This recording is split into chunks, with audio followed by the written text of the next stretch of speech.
Good morning, all of you. Welcome back to the course on cryptography and system security. I hope I am audible and you all can see the presentation screen. Just anyone can quickly acknowledge whether can you see the shared presentation screen?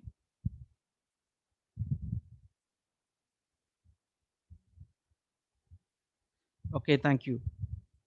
In this session, we'll be discussing about the Kerberos requirement, right? In the last session, before starting with our today's session, I'll quickly recap the things what we learned from the last session. In the last session, we started discussing about the Kerberos authentication protocol. That was a protocol which is used to for verifying the authenticity, right? Whenever the person wanted to communicate to other users in a network, right, the user need to be authenticated before getting any services from the registered server, right? For that, we discussed about different components. We discussed about what is the authentication server. When we talk about an authentication server, is a component which is integrated with the database, where the database consists of list of users who are all registered, their id as well as their the passwords. Passwords are stored in the form of encrypted as well as hash applied values, right? Whenever the user wanted to authenticate himself, and he'll be logging into the workstation, and then he'll be sending the request to the authentication server, and the request will be received by the authentication server. Now authentication server will verify its identity or credentials, as well as credential information which are received from the users, that is going to be compared with the information which are stored in the database. And if he's an authenticated users, and then he will be issuing a ticket, that ticket which helps to contact to the second entity which is called ticket granting server. Now the ticket granting server again will verify the user's identity, as well as, and it will give the reply in the form of a tickets, right? If the ticket granting server gives a ticket, after that only, or that ticket which will be used for contacting the server for any kind of request as well as services to be carried out, right? So whenever the communication takes place, request and response, right, as well as request and response to authentication server from the workstation, as well as request and response from the user to the ticket granting server, as well as request and reply from the user and the server. All those requests and replies which are going to be transferred or transmitted in the form of encrypted using a key which has been shared between the two entity which are in communication, right? So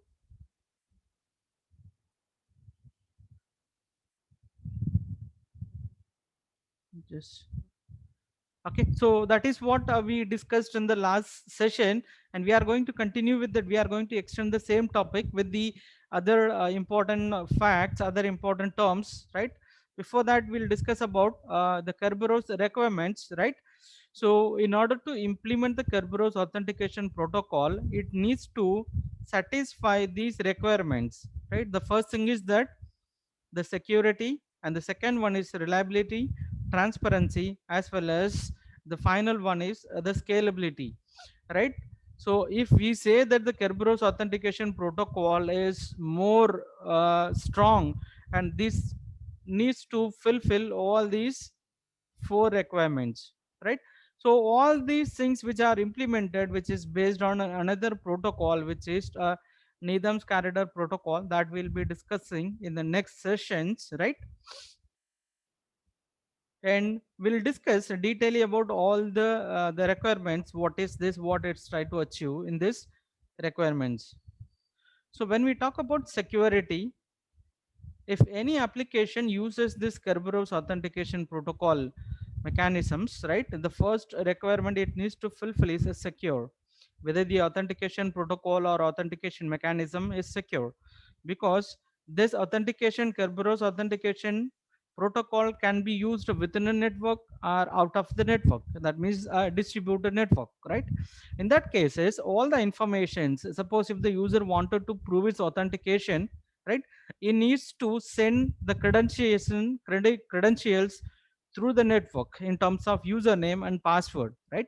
And if the data are transmitted over the network, and if it is not applied with the proper encryption technique, those information are more vulnerable, right? Maybe the attacker or an eavesdropper, they can cache the information which are being conveyed, right?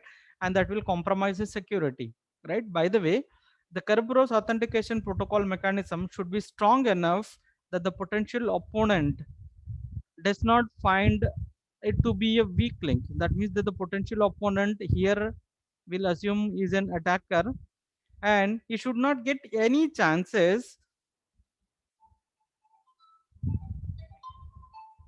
He should not get any chances to get the information which is being conveyed through the network between the two entities, right? And the second one is that reliable. When we talk about the reliable, right, the Kerberos authentications mechanisms, right? Suppose if there are different users and they wanted to verify their authentication, but if only one authentication server who is receiving the request and it is performing, no doubt that this authentication is working properly, right? It can provide a services for 100 users at a time, for my example, right?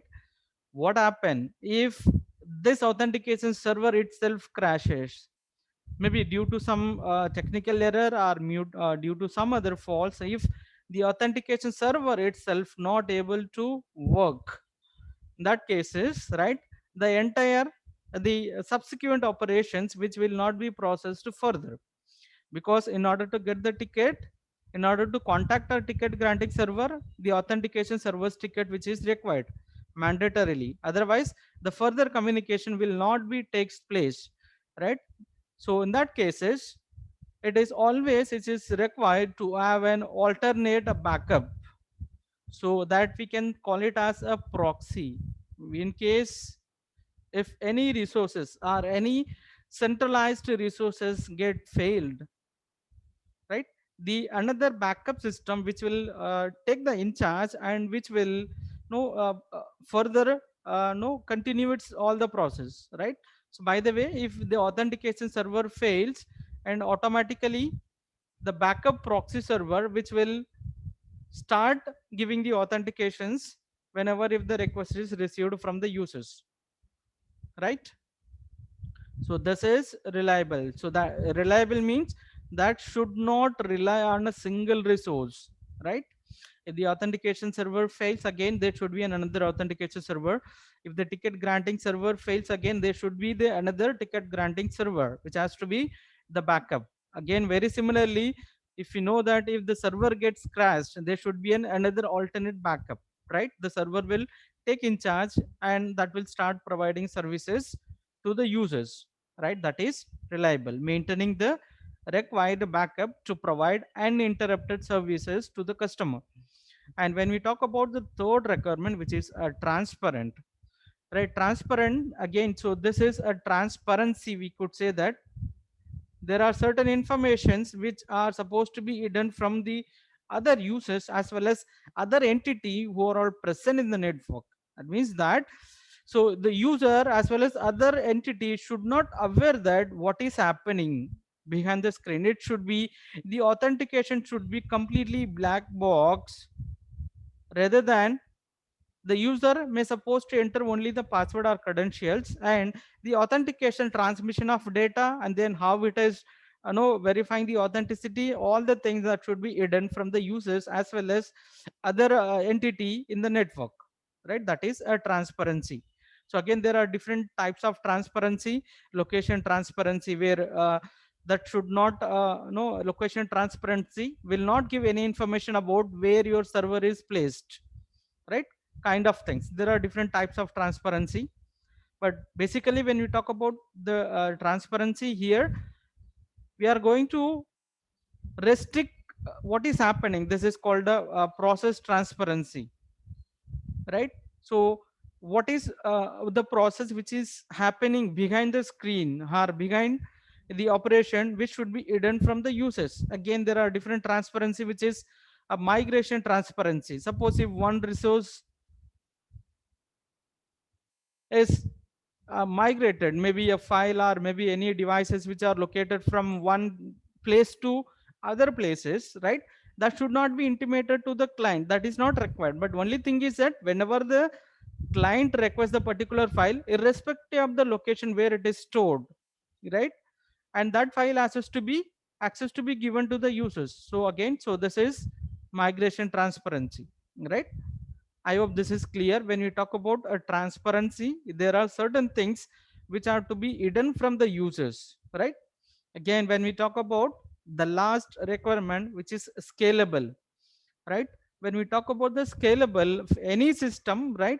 If the number of users increasing in order to get a service, right? Your system should be capable of providing services even if the user is increasing. So here I mentioned about there are 100 users. Now this authentication server can provide 100 users authentication at a time. Say for example, 100 users per second. Suppose in if there are 10 users or no 10,000 users, they are trying to come for an authentication at a time. In that cases, your system should be scalable to provide, or which may have the ability to enhance its power, right? Enhance to extend its server, that is scalable, right? So the system should be capable of supporting large number of client and servers, right? So these are the four requirements basically which has to be mandatorily followed whenever you are constructing any Kerberos authentication server. If you have any queries regarding this, the requirements of Kerberos, quickly can write in the chat box. Queries if you have any.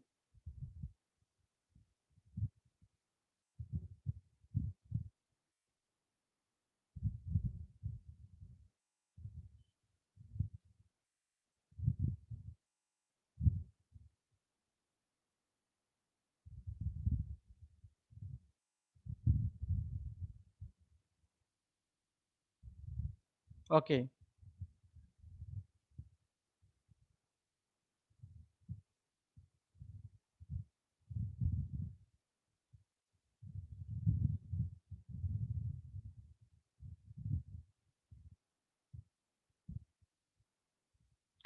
Next we'll be discussing about, so this is the quick recap, right? In the last session itself we discussed about all these things, right? Again we'll do a quick recap and then we'll move to the next session or next topic, right? So here I was explaining about an user, right, who wanted to get a service to the, or who wanted to get a printout from the server, right? First you need to send a request to the authentication server, which is request number 1, right?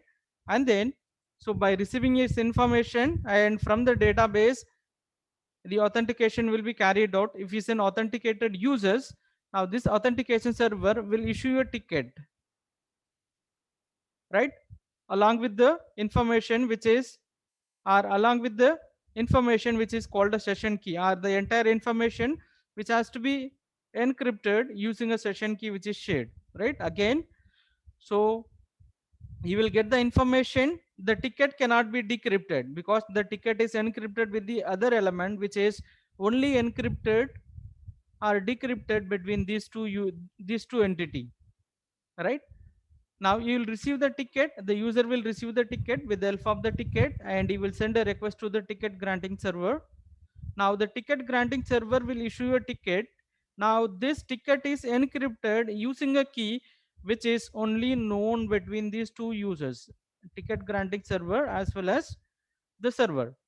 But right, you will get the response. The response is encrypted using a session key which is only known between this TGS and server. So here this reply which has been encrypted using a key which is known only by this user as well as authentication server, right? Once if the ticket is received from the ticket granting server to the um, user, and after that with the help of the ticket you will send the request in order to get its service. Say for example, printing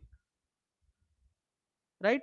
And by receiving the request, it will check all the credentials, and then it will start acknowledging, right? After that, so here the client can send the request and it can carry out its printing operation. So this is what the six requests are, the six communications which in terms of request as well as response, which will taken in between user as well as authentication server, and user and ticket granting server, user and the server, right?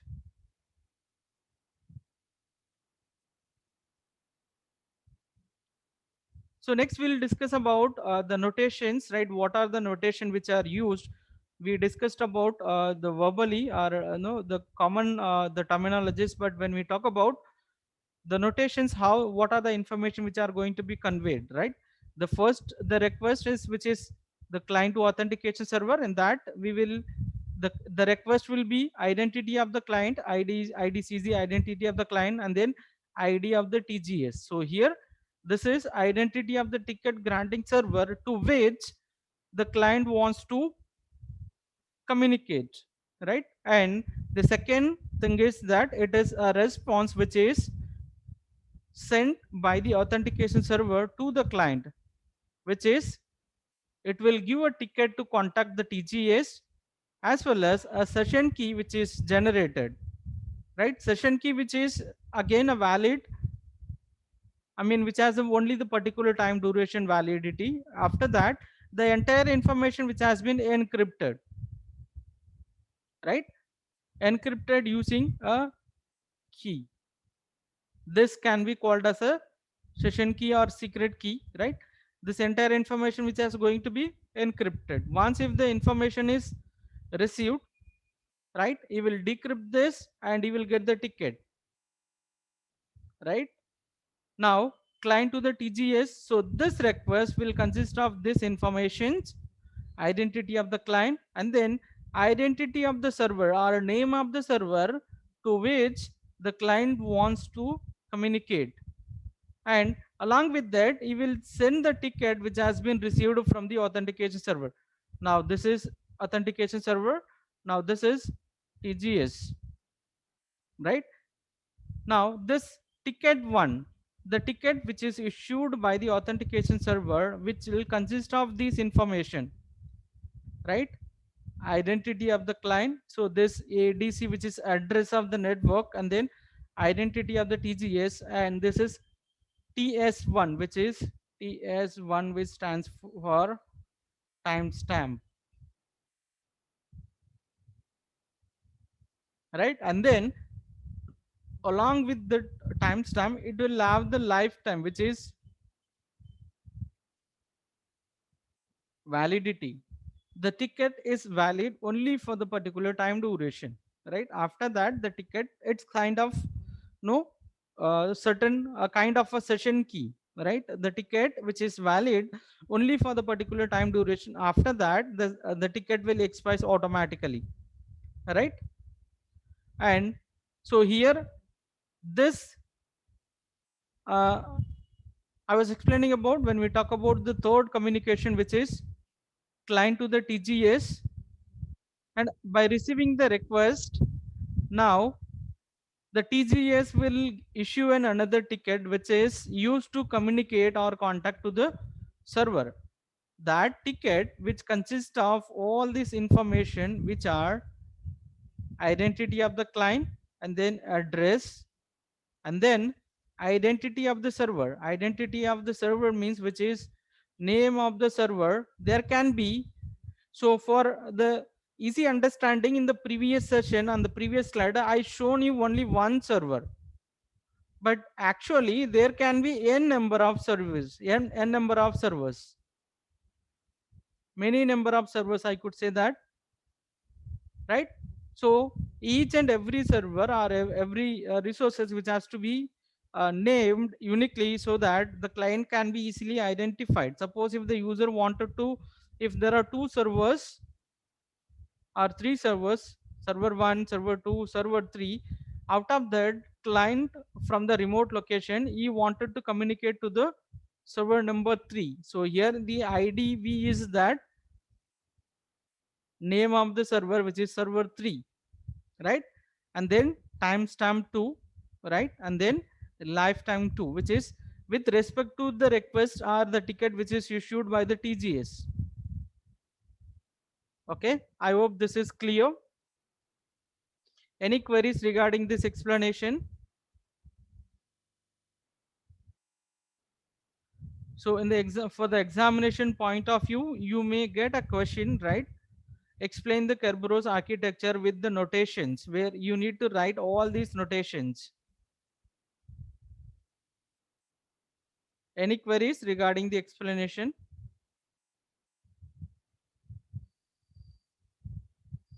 Try to understand the abbreviation which is used, right? So here the C stands for client, A stands for authentication server, and then ID is the identity, and TGS is ticket granting server. I hope in the next slide I have the abbreviations, right? I'll move to the next slide. No, here also I do not have the abbreviations. Okay, I'll just quickly I'll write it. Give me a second.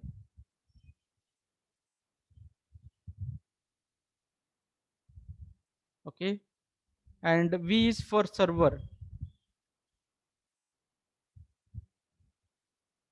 TS is a timestamp.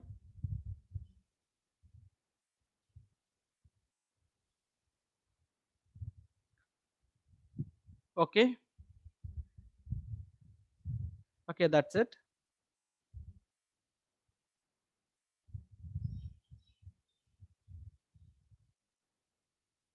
So this is again the detailed explanation with respect to the keys which are used, right?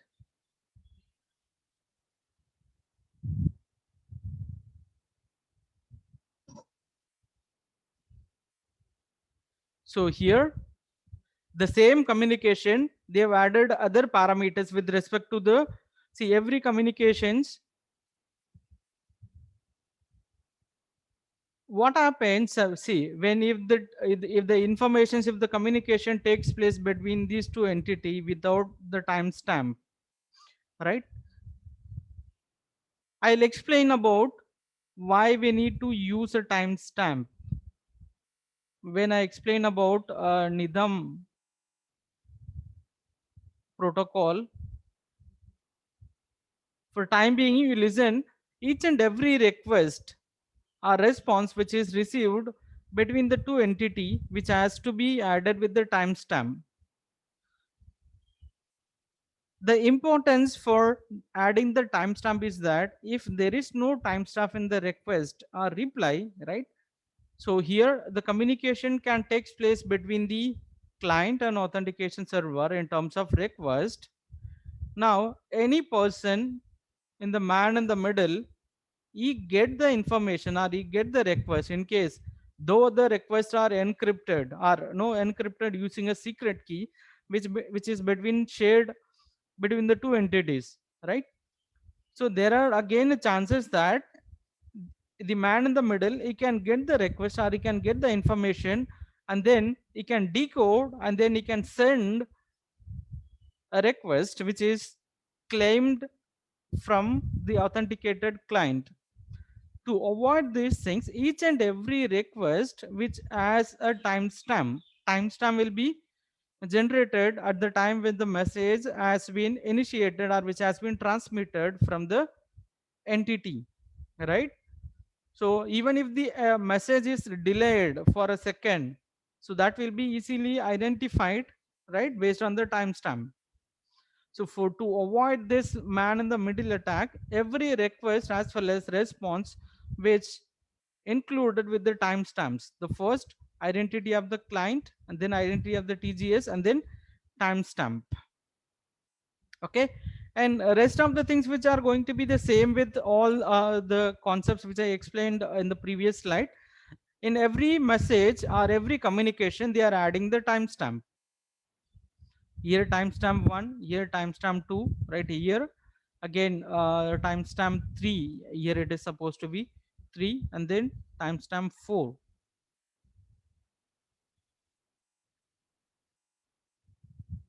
Okay, the rest of the things are going to be the same, right? The notations are going to be the same. Do you want me to explain it again?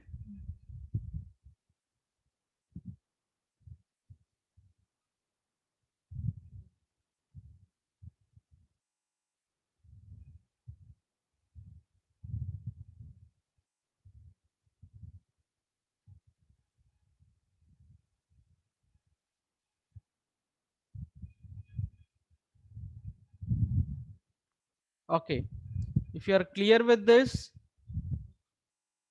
right, the entire communications notation are going to be the same. Just to highlight, every request or every message which is no padded with the timestamps, right? So this adding the timestamp will no avoid the man in the middle. Even if the attacks takes place, that can be easily detected in case if the timestamp is changed means, right? The next thing which we are going to discuss here is that the Kerberos realm, right? When we talk about, so I was explaining that there is a case that, right, where we can have a Kerberos server, and you can have any number of clients, all are registered with the server, and you can have a single server or multiple servers sharing the keys with the servers, right? So when we talk about a realm which has one server with the multiple clients with the resources, right? And if you have multiple realms, their Kerberos server must share the keys and trust in order to communicate from one network to other network, one realm to other realm. So now this is called a realm, right? So here this is one realm A, right? So here we have the device, right? We are, say, let's assume we can have any number of clients, and here we have one authentication server, one TGS. Now here this is a server. The server may present within the network, or the server may present in the other realm or other network. I could say that, right? So in case of the remote realm, right? Suppose if this client wants to get communicate to the other realm or other network where the server is present, right?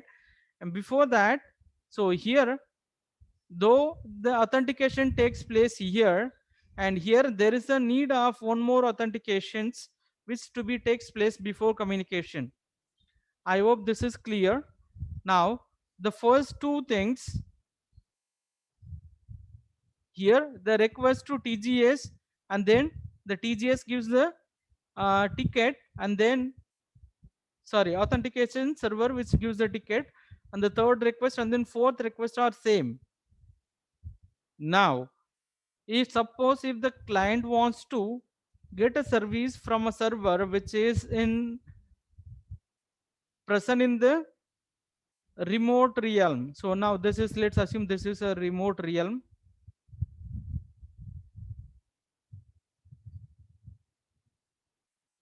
which is assume B. It cannot directly communicate to the server.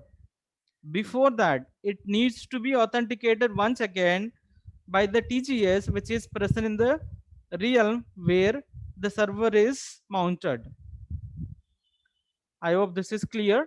Now the request number 5, which is, so we can see that request ticket for remote server. So here, based on this ticket, here here it will not issue, here this will not send a request to get a ticket for server. Rather, here the request will be to get a ticket to contact the remote TGS. Now what is this? This is a remote TGS, because the ticket granting server which present in the remote realm. So to contact this TGS, right, the client needs to obtain the remote TGS ticket. Once if it gets a ticket to contact remote TGS, and then the client will send a request to the remote TGS to access the remote server. Now again here it needs to authenticate it with the help of the ticket which is passing along with the request. If it is identified as an authenticated client, and then now this remote TGS will issue a ticket to the client to contact the remote server. Once if the ticket is received, and after that client will send the request to the remote server to process his service. I hope this is clear. So in the previous slides I was explaining the entire concept with respect to the only one realm or single realm, where the server which mounted in the same network or same realm. Suppose if the client wants to communicate to the server which is located in the remote realm, in that cases the intermediate two more communication which has to be takes place. Any doubts regarding this Kerberos realm, how to contact a remote server which is present in the remote realm in order to get a service using the Kerberos authentication protocol?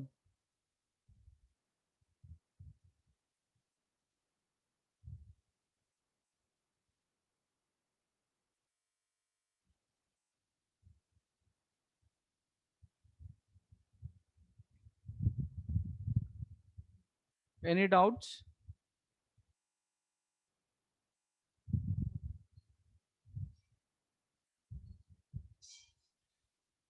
Okay. So here again, uh, there are two versions which are used in the Kerberos version 4 and then version 5, right? And these are the certain improvements which are done in the version 4. Whatever the thing which we discussed, which are belongs to the Kerberos version 4, right? And they improved certain parameters or certain concepts in the version 4. The encryption algorithm, right? Though they have used a secret key encryption in order to share the keys, right? They have implemented with the stronger encryption technique, as well as the network protocol which are used to convey the information over the network, and then byte order, and then ticket information, authentication forwarding, and then inter-realm authentication. So this is realm or remote realm authentication, right?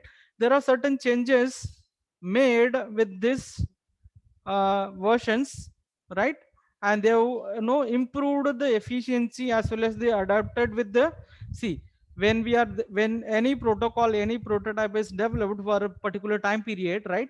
And after a particular time period the updation has to be done, right? See, when you are installing your operating system, Android operating system for your mobile, and every time the patches need to be uploaded or patches need to be upgraded, or I could say that the versions need to be upgraded, right? Because the existing operating system or existing software which may have certain flaws, right?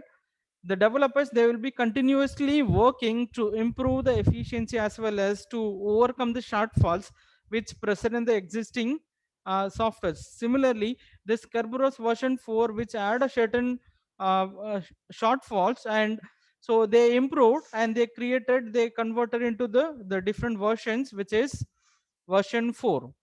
That is the advanced one, by solving all these kind of issues. Okay. So with this, we are coming to the end of the Kerberos authentication protocol.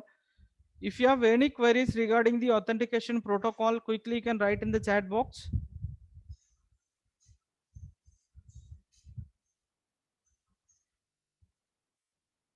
So there are different entities you're supposed to remember. The first one is client, and the second one is an authentication server.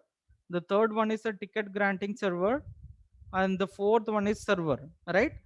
Every communication which has to be encrypted using a secret key which is shared between the two entities.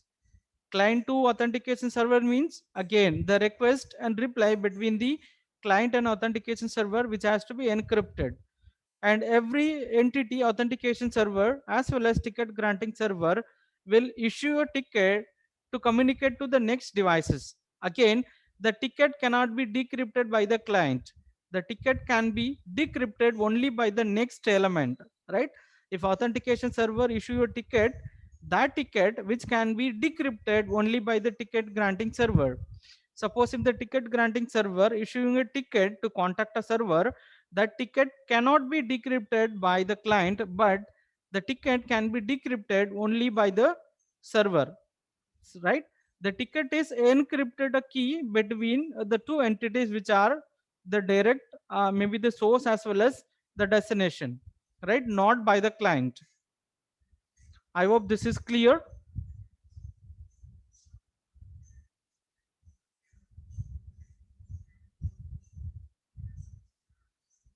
I'll stop sharing the screen. So you can write your attendance in the chat box. If you have any queries, you can write in the chat box immediately.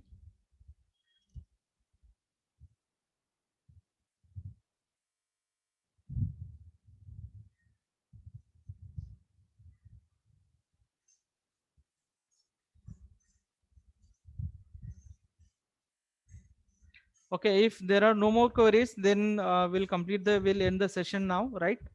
I'll start the meeting after 5 minutes. You all can join. Thank you.